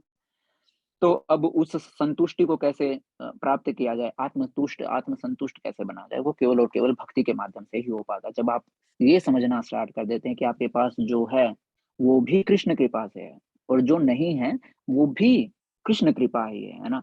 जब कृष्ण को लगेगा कि हमको ये चीज़ हमको चाहिए और जब उनको लगेगा कि ये चीज़ अब हमारे लिए सही नहीं है ना? तो आपके पास कोई चीज़ है ना, तो आप उसके प्रति क्या होंगे? आसक्त होंगे, है ना? और जब आपके पास नहीं है ना? ना उसके प्रति आप दुखी होंगे कि मेरे पास ऐसा क्यों नहीं है? क्योंकि आप जब ये समझना स्टार्ट कर देते हैं, जब ये आप मानना स्टार्ट कर देते हैं, स्वीकार करना स्टार्ट कर देते हैं कि हर चीज़ को देने वाले और लेने वाले कौन हैं? कृष्ण हैं, है ना? हम तो केवल और केवल उनके सेवक हैं, है ना? वो सुख में रखेंगे तो सुख में रह लेंगे, है ना? दुःख में रखेंगे तो दुखी रह लेंगे, है ना? देने वाले और लेने वाले सब कुछ जो हैं, वो केवल और केवल कृष्ण हैं। तो आगे जो है और यही क्या है? इस मनुष्य जीवन का जो है मूल्यवान जो है एक वो है। जी, बस थोड़ी लोग हम पूरा करते हैं, फिर उसके बाद इस क्लास को यहाँ पर जो है हम समाप्त करेंगे। देह आत्म बुद्धि वश कृपण या कंजूस लोग अपना सारा समय परिवार, समाज, देश आदि के अत्यधिक प्रेम में गंवा देते हैं। मनुष्य प्राय चर्म रोग के आधार पर अपने पारिवारिक जीवन अर्थात पत्नी, बच्चों और परिजनों से में आसक्त रहता है। कृपण यह सोचता है कि वह अपने परिवार को मृत्यु से बचा सकता है, अथवा वह यह सोचता है कि उसका परिवार या समाज उसे मृत्यु से बचा सकता है। ऐसी पारिवारिक आसक्ति निम्न पशुओं में भी पाई जाती है, क्योंकि वे भी बच्चों की देखभाल करते हैं। देखो प्रभुपाद जी बोल रहे हैं कि देह आत्म बुद्धि के वश में आकर जो कृपण या कंजूस लोग जो हैं, वो हर टाइम क्या करता है, अपने परिवार के बारे में सोचेगा, समाज के बारे में, समाज क्या कर सोचेगा, ऐसा वैसा, परिवार को मतलब अब ये चाहिए, बेटे के लिए ये करना है, पत्नी के लिए ऐसा वैसा, ही मतलब केवल और केवल कि ये हमेशा मेरे साथ रहें और मैं इनको जो है ऐसे ही मतलब इनके साथ रहूं, है ना। देश के बारे में सोचेगा और इस तरीके से जो है सारी सारी चीजों के प्रति अत्यधिक प्रेम जो है, प्रेम में अपना सारा जीवन गंवा देता है। मनुष्य जो है वो क्या करता है, चर्म रोग के आधार पर, है ना, किस प्रकार से पारिवारिक जीवन अर्थात पत्नी, बच्चों और परिजनों में ज्यादा आसक्त रहता है। कृपण यह सोचता रहता है कि उसके परिवार की ना तो मतलब वो अपने परिवार वालों की कभी मृत्यु नहीं होने देगा, उनको मृत्यु से बचाएगा, है ना। जो कृपण व्यक्ति है ना, या फिर दुर्बुद्धि, है ना, मतलब बेवकूफ जो है, वो इस तरीके से सोचता है और उसको लगता है कि जो उसका परिवार है, जब उसकी मृत्यु का समय आएगा तो उसका परिवार उसको मृत्यु से बचा लेगा, है ना। तो इस प्रकार जो है वो सोचता है। तो अब प्रभुपाद जी बोल रहे हैं, जिस तरीके से ये मनुष्य सोच रहे हैं ना, उसी सेम तरीके से जो पशु है, वो भी इसी तरीके से सोचता है। अपने बच्चों का पालन पोषण करना, तो किस तरीके से हम देखते हैं चिड़ियाएँ जो हैं, है ना, दाना चुग कर लेके आती हैं, खुद नहीं खाएँगी बट वो अपने बच्चों को उनकी चोंच में डाल रही हैं, है ना। कुत्ता देख लीजिए, है ना, जो एक कुत्ता या कुतिया है, वो क्या करेगा अपने पिल्लों के लिए, है ना, अपने बच्चों के लिए रोटी उठा कर लेके आती है ना, रोटी लेकर आती हैं और उनको खिलाती हैं ना, अपने छोटे-छोटे बच्चों को। तो ये सारे का सारा जो कार्य है, जो हम कर रहे हैं, वो पशु भी कर रहे हैं, अपने बच्चों का लालन-पालन करना या इस तरीके से, है ना। तो ये सारी जो सोच है, ये पशुओं के जो है समान है। बुद्धिमान होने के कारण जो है अर्जुन समझ गया कि पारिवारिक सदस्यों के प्रति उसका अनुराग तथा मृत्यु से उनकी रक्षा करने की उसकी इच्छा ही उसकी उलझनों का कारण है। अर्जुन तो ये समझ गए थे कि उसकी उलझनों का कारण क्या है, क्योंकि वो अपने पारिवारिक सदस्यों के प्रति इतना अनुराग, इतनी दया, इतना प्रेम जो दिखा रहा है ना? और उनको है किस प्रकार मृत्यु से उनकी रक्षा करने के जो सोच है, वही उसकी उलझनों का कारण है। यद्यपि वह समझ रहा था कि युद्ध करने का कर्तव्य उसकी प्रति कर रहा था, किंतु कृपण दुर्बलता के कारण वह अपना कर्तव्य नहीं निभा रहा था। अतः वह परम भगवान कृष्ण, जो उनके गुरु के रूप में उन्होंने जो है अर्जुन ने स्वीकार किया, वह परम गुरु भगवान कृष्ण से कोई निश्चित हल निकालने का अनुरोध कर रहा है। वह कृष्ण का शिष्यत्व ग्रहण करता है ना? कृष्ण के को जो है गुरु के रूप में स्वीकार करता है और अपने आप को शिष्य के रूप में जो है समर्पित करता है। वह मित्रतापूर्ण बातें बंद करना चाहता है। गुरु और शिष्य की बातें गंभीर होती हैं और अब अर्जुन अपने मान्य गुरु के समक्ष गंभीरता पूर्वक बातें करना चाहता है। इसलिए कृष्ण भगवत गीता ज्ञान के आदि गुरु हैं और अर्जुन गीता समझने वाला प्रथम शिष्य है। अर्जुन भगवत गीता को किस तरह समझता है, यह गीता में वर्णित है। तो भी मूर्ख संसारी विद्वान बताते हैं कि किसी को मनुष्य रूप कृष्ण की नहीं बल्कि अजन्मा कृष्ण की शरण ग्रहण करनी चाहिए, है ना। जितने भी मूर्ख अपने आप को सो कॉल्ड संसारी विद्वान जो हैं बताते हैं, है ना, वो बोलते हैं कि मनुष्य को जो है मनुष्य स्वरूपी कृष्ण की नहीं बल्कि अजन्मा, जिनका कभी जन्म ही नहीं हुआ, उनकी शरण ग्रहण करनी चाहिए। कृष्ण के अंत तथा बाह्य में कोई अंतर नहीं है ना। हमारे अंत और बाह्य में अंतर है। बाहर से हमारा ये शरीर है, मृत्यु होने के बाद हमारा जो आत्मा है वो अलग हो जाती है और शरीर अलग हो जाता है, पर भगवान का जो शरीर है वही आत्मा है और जो आत्मा है वही शरीर है, उनमें कोई डिफरेंस नहीं है। इस ज्ञान के बिना जो भगवत गीता को समझने का प्रयास करता है वह सबसे बड़ा मूर्ख है। तो हम अपनी कक्षा को यहीं पर जो है विराम देते हैं, है ना।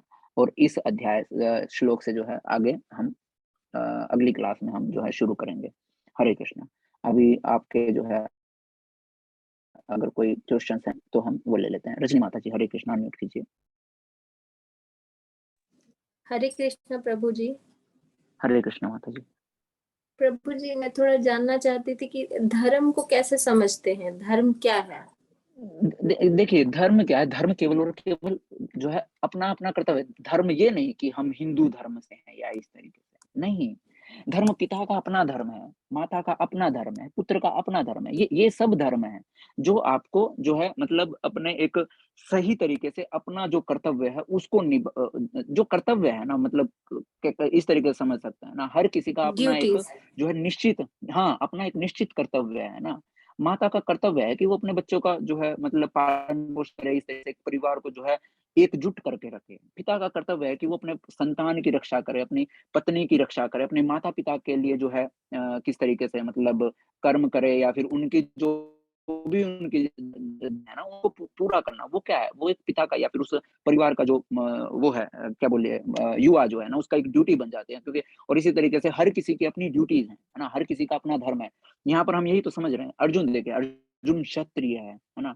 तो अर्जुन का धर्म जो है वो क्या था कि जो अधर्म के खिलाफ लड़ना है ना, अधर्म के खिलाफ लड़ना, जो अधर्म घटाता अधर्मियों को जो है दंड देना है ना, वो उनका धर्म है। इसी प्रकार से जो टीचर है, टीचर का अपना धर्म है, अगर कोई हम में से कोई टीचर है तो है ना, टीचर का अपना धर्म है, डॉक्टर का अपना धर्म है ना। अब इधर से कोई आए मतलब या फिर जिस तरीके से मैं क्या अब वो ये ना बोलकर कि मैं तो केवल और केवल अपने परिवार वालों का जो है ट्रीटमेंट करूँगा या इस तरीके से, उसके लिए जो भी उसके सामने आएगा मतलब जीव जो है ना, जो भी मनुष्य उसके लिए वो हर एक बराबर है ना, ना कोई धर्म, जाति विशेष कुछ जो है मायने नहीं रखता है ना, तो वो क्या वो उसका धर्म है, कि जो भी शरीर उसके सामने आएगा उसको जो है चिकित्सा प्रदान करना, वो एक चिकित्सक का जो है धर्म है। आर्मी वाले जो हैं, है ना? उनका अपना धर्म है, वो वही तो है क्षत्रिय जो हमारे पुलिस वाले हो गए या फिर जो है आर्मी में जो है सोल्जर्स जो है ना, वो सारे के सारे जो हैं, उनका अपना धर्म है कि किस तरीके से अपने देश की रक्षा करना, है ना? अपने देश के जो नागरिक हैं, उनकी रक्षा करना, है ना? तो ये उनका धर्म है। तो धर्म केवल और केवल ड्यूटीज़ हैं। हर किसी के एक उसमें जो है फ़ील्ड में बोल लीजिए, हर किसी के क्षेत्र में, है ना? हर किसी की अपनी ड्यूटीज़ हैं, है ना? उन ड्यूटीज़ को ही धर्म जो है बोला जा सकता है। धर्म भगवान के प्रति ड्यूटीज नहीं, हमारे फैमिली के प्रति ही है सिर्फ। क्यों नहीं? नहीं, क्यों नहीं माताजी? सबसे मेन चीज़ तो यही है ना, जो फैमिली है वो तो हमको मतलब जो है बाद में, है ना? पहले तो अभी देखिए, अभी कोई केवल और केवल फैमिली के पीछे लगा रहा है, यही चीज़ तो हम समझ रहे हैं कि हम जो हैं केवल और केवल परिवार में नहीं क्योंकि हम फिर अभी प्रभुपाद जी ने क्या बताया कि बच्चों का लालन-पालन पोषण करना, हाँ, वो हमारी ड्यूटी है, पर सबसे बड़ा हमारा कर्तव्य क्या है? वो भगवान के लिए भी हमारा कर्तव्य बनता है। इन्हीं चीज़ों में नहीं उलझना है। हर किसी का जीवन का जो लक्ष्य है वो भगवान की प्राप्ति करना है ना? ना कि इन सगे-संबंधी और रिश्तेदारों में या फिर बीवी-बच्चे और इन सब में ही जो है लगे रह जाएँ, है ना? क्योंकि देखा हमने कि किस प्रकार जानवर जो हैं वो भी अपने मतलब बीवी-बच्चों का जो है पालन-पोषण करने में लगे रहते हैं ना और अपनी दैनिकचर्या में जो है जूझते रहते हैं ना, वो ज जानवर भी करते हैं ना। हमारे अंदर जो मेन चीज़ है, मनुष्य जीवन में जो मेन एक वो है मतलब फ़ायदा जो है वो यही है कि हमको हमारे का मेन लक्ष्य हमको पता है कि हमको जो है ये तो बस एक ये मतलब जीवन जीने के लिए हमको मतलब एक आसानी से है ना सरलता से हम अपना जीवन यापन कर सकें उसके लिए हमको क्या दिए गए एक स्रोत टाइप जो है काइंड ऑफ स्रोत हमको दे दिए गए हैं जो हमको ये जीवन जीने में सहायक जो है होने वाले हैं ना परंतु जीवन का जो मेन लक्ष्य है वो तो केवल और केवल अपने परमपिता परमेश्वर के घर जो है वापस जाना ना जहाँ हम रह रहे हैं ये हमारा असली घर नहीं है ना हमारा असली घर तो भगवान कृष्ण का जो है वैकुंठ धाम या फिर जो है गोलोक धाम जो है हमारा असली घर है ना तो वो ऑब्वियस ही बात है ना तो ये और भगवान जो है अब अपने बारे में आगे बताते हैं जो आप बोल रहे हैं कि भगवान के प्रति हमारा धर्म नहीं है, हमारा धर्म है, ऑब्वियस सी बात है हमारा धर्म है। भगवान ने जिस तरीके से बताया कि इस तरीके से कार्य करोगे तो तुमको जो है मेरी प्राप्ति होगी, है ना? तो शास्त्रों के अकॉर्डिंग कार्य करना वो हमारा धर्म है। शास्त्रों में जिस चीज़ का मना किया गया है कि ये नहीं करना चाहिए, है ना? तो ये सारा का सारा वो भी धर्म है। हरे कृष्णा। धन्यवाद प्रभु जी, धन्यवाद। जी माता जी। हरे कृष्णा। जी, जी। हरे कृष्णा। तो यहाँ पर हर चीज़ का देखिए भगवान के प्रति नहीं बोल सकते, भगवान का शाश्वत अंश होने के नाते हमारा धर्म है ना, भगवान के प्रति नहीं। अभी कोई बोले प्रभु जी क्या मतलब ये चीज़ छोड़ के भगवान के पीछे लग जाए मतलब भगवान की पूजा-पाठ करने में लगे। अरे नहीं, भगवान के हम बच्चे हैं, जिस तरीके से हम अब भौतिक शरीर में हैं, भौतिक शरीर में होने के बाद अपने जो भौतिक शरीर के जो माता-पिता हैं, उनके प्रति हमारे कुछ कर्तव्य हैं। उसी तरीके से जो आत्मा है ना? किसका शाश्वत अंश है? उस भगवान का शाश्वत अंश है। तो हम उस भगवान के शाश्वत अंश होने के कारण हमारी जिम्मेवारी उनके प्रति भी हमारा कुछ धर्म बनता है, जिसको हम जो है यापन करें, है ना? तो अब वो किस तरीके से शास्त्रों के अकॉर्डिंग अपना जो है आचरण और व्यवहार जो है रख कर, है ना? और किस तरीके से अपनी सारी जिम्मेवारियों को जो है निभा कर, है ना? और जो है हमको जो है फाइनली अपने जो है उस परमपिता के पास वापस लौटना ही एक जो है हमारा एकमात्र धर्म बोल सकते हैं, या इस तरीके से, है ना? अब उस धर्म को निभाने के लिए जो है हमको और कई सारी ड्यूटीज दे दी हैं, ताकि वो ड्यूटीज निभाते निभाते जो हमारे लिए और आसान हो जाए उस भगवान तक जो है पहुंच पाना। पर कई लोग जो हैं क्या होते हैं, जो ये ड्यूटीज दी हैं उनको ही अपना सब कुछ मान बैठते हैं, या फिर मतलब अपने परिवार को ही कि मेरा बेटा, मेरी पत्नी, मेरा ये, मेरा वो, है ना? बस और उन्हीं के बारे में जो है सोचते रह जाते हैं ना। वो एग्जाम्पल क्या मैंने दिया था क्या आपको? बताइएगा, किसी सेठ का मैंने कोई कहानी आपको सुनाई थी क्या? लेवल 1 में तो मैंने कहानी सुनाई थी एक सेठ जी की, है ना? पर लेवल 2 में पता नहीं सुनाई है कि नहीं सुनाई आज तक की क्लास में। अगर आप में से जो हर क्लास में आते हैं तो बताइएगा, मुझे मुझे ध्यान नहीं है। हरे कृष्णा, कोई बता सकता है कि मैंने कोई सेठ की कहानी सुनाई है क्या?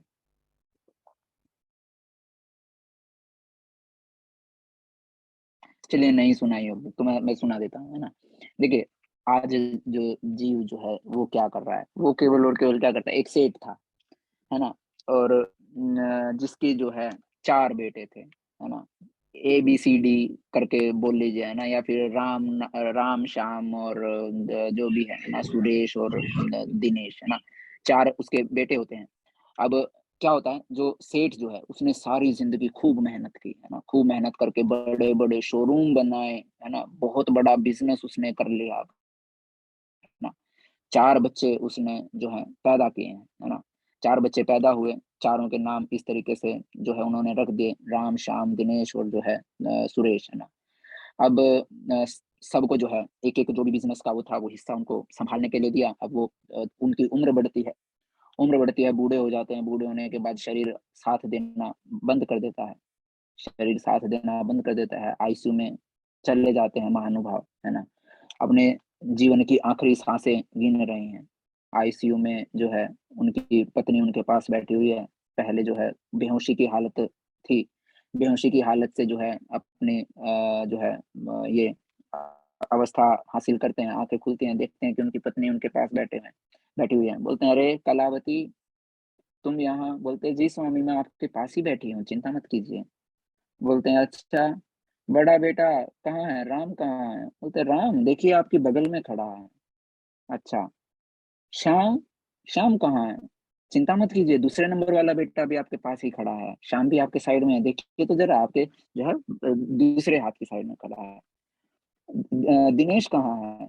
दिनेश भी यहीं है, बीच वाला बेटा भी यहीं है ना? फिर उसके बाद बोलते हैं कि और सबसे छोटा बेटा कहाँ है? बोलते हैं, "चिंता मत कीजिए, सारे ही बेटे आपके पास खड़े हैं, आप किसी चीज़ की चिंता मत कीजिए।" बोलते हैं, "मूर्ख कहीं के, अगर चारों के चारों बेटे यहाँ पर हैं तो वहां पर दुकानें कौन संभाल रहे हैं, है ना? मैं तो मर ही जाऊंगा, मुझे तो मरना ही है, पर सारे के सारे यहाँ खड़े हैं, उधर शोरूम में कौन बैठा हुआ है, उधर कौन बिजनेस कौन कर रहा है?" तो इंसान जो है क्या करता है, जिस धन दौलत को जोड़ने में लगा रहता है ना, उसी के प्रति इतना आसक्त हो जाता है कि मतलब मरने का टाइम आया हुआ है, और उस टाइम वो किसके बारे में उसको पड़ी हुई है कि मैं तो मर ही जाऊँगा, है ना? कम से कम जो धन-दौलत मैंने इतनी इकट्ठी की है, उसके तो कोई पास जाकर या उसको तो कोई आगे बढ़ाए। तो ये जो है, हम जो है उसको अपना जो है धर्म समझ रहे हैं ना। तो हम जो है इस भौतिकता में पड़ के ना, इतने वो हो जाते हैं, आसक्त हो जाते हैं कि अपना जो असली जो मेन जो हमारा वो है लक्ष्य जो है ना, उस मेन लक्ष्य को ही जो है हम भूल जाते हैं, है ना? तो इसीलिए जो है साधु संग की जो है महानता बताई गई है ना? हमेशा जो है भक्तों का संग करना चाहिए, ताकि हम इस भौतिकता में रहते हुए भी भौतिकता में हम ना पड़े, है ना? जिस तरीके से कमल का फूल जो है वो कीचड़ में रहते हुए भी कीचड़ से अलग रहता है ना? तो इसी तरीके से हम इस भौतिकता में रहते हुए भी पिता के प्रति आसक्त ना हो, इसीलिए हमको जो है भक्तों का संग करना चाहिए, साधु संग हमको जो है करना चाहिए। हरे कृष्णा, सीमा माता जी अनम्यूट कीजिए।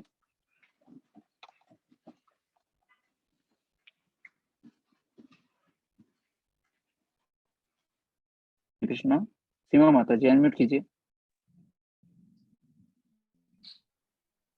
हरे हरे कृष्ण कृष्ण माता प्रभु जी, जी। बोलिए। हाँ जी, प्रभु जी, हरे कृष्ण मैं माता जी। बोल रही थी जैसे कि हमारी शक्ति, हम अंत समय में भगवान का नाम कहते हैं, जब हम पूरे समय हम अपने जीवन काल में पूरे बराबर भगवान का हरि नाम का जाप, उनके बारे में सोचे, उनके बारे में ख्याल करें, जो भी भौतिक संसार में रहते हुए हम बराबर उनके बारे में सोचते हैं, तभी हमको अंत समय में भी भगवान का ही ध्यान रहेगा। और हम पूरे समय खाली लोगों पे ऑब्वियस सी बात आसक्ति, है। पैसों पे आसक्ति, अपने बिजनेस पे आसक्ति रहा, तो अंत समय वो उसी की आसक्ति लगी रहेगी हमको। जी, तो मरते बिल्कुल समय भी सही हम बोला। भगवान का नाम ले नहीं पाएंगे, तो हमारा मुक्ति कैसे हो पाएगा, जी, हम भगवान के धाम कैसे पहुंच सकते हैं? तो दोबारा से हमको भी इस योनि में जन्म लेना पड़ेगा, फिर वही सारे कर्म करने पड़ेंगे, फिर वही आसक्ति हमारी लगी रहेगी। जी प्रभु जी, ये जी, है। और एक और प्रभु जी, जी, मुझे थोड़ा एक सवाल था मेरा, कि जैसे अगर मुझे जी, जी, बाहर बोलिए। जाना है, मेरे पास बाल गोपाल है, मेरे पास 2-3 बाल जी, गोपाल जी, है, अब मुझे बाहर जाना है और मेरे आस पड़ोस कोई नहीं है जिसके पास मैं दे सकूं उनको, तो मुझे आप थोड़ा-सा जी। बता सकते हैं कि मैं क्या करूँ उसके लिए, कैसे कि भगवान का पूजा नहीं हो पाएगा और मैं घर पे कोई नहीं है, तो मुझे कैसे करना पड़ेगा प्रभु जी? अब तो आपको अगर कुछ ज़्यादा ही ज़रूरत, देखिए माता जी, अभी आपने तो ये तो बढ़िया सवाल वो कर दिया, है ना? तो देखिए, भक्ति जो है त्याग तो माँगती है ना? और यही चीज़ मतलब समर्पण होना चाहिए। इस तरीके से अभी कोई घर पे छोटा आप देख सकते हैं, ओके, मतलब बूढ़े होते हैं, तो हम उनको अपने साथ लेकर जाते हैं, है ना? और अगर साथ नहीं लेके गए तो काफ़ी ज़रूरी क्यों ना हो? माँ क्या बोलती, नहीं तो नहीं जाऊँ, मेरा जो है को दूध पिलाए जो है देखो है। उसी तरीके से जब भगवान को समर्पित हो जाते हैं तो माताजी थोड़ा-सा जो है और थोड़ा-सा तो क्या ही है, जब इतने से योगदान से जो है खूब मतलब भगवान अगर हमको मिल जा रहे हैं ना, तो वो योगदान भी जो है कोई ज़्यादा बड़ी बात नहीं है। कोशिश कीजिए या तो मतलब अब उनकी सेवा के लिए या तो कोई घर पे रहे या फिर जो है आप रहिए, है ना? तो ऐसा तो करना होगा।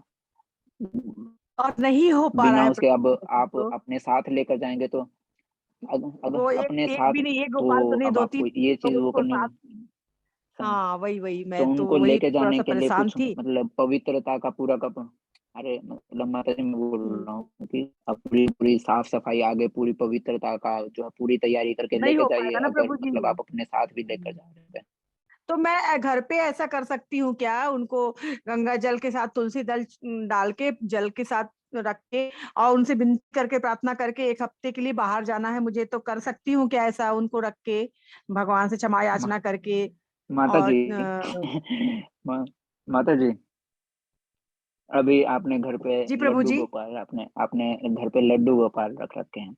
ऐसा हो सकता है क्या कि आप मतलब मैं जस्ट ऐसे ही मतलब बता रहा हूँ जी प्रभु जी, मैं कि आप समझ घर पे रही हूँ अपने प्रभु जी, अपने अपने बच्चों को। बच्चे को आप जो है छोड़कर चले जाएँ और बोले कि मैंने मतलब आपका बिल्कुल छोटा-सा जैसे लड्डू गोपाल छोटे से शिशु के रूप में है, जी, उसके जी लिए प्रभु आपने जी। दूध की बोतलें भर-भर के रख दी कि तुम्हारे लिए दूध की बोतलें भर के चली जा रही हूँ 1 हफ्ते के लिए, प्रभु ठीक जी। है? और बेटा उठना और खुद से दूध पी लेना, ठीक है?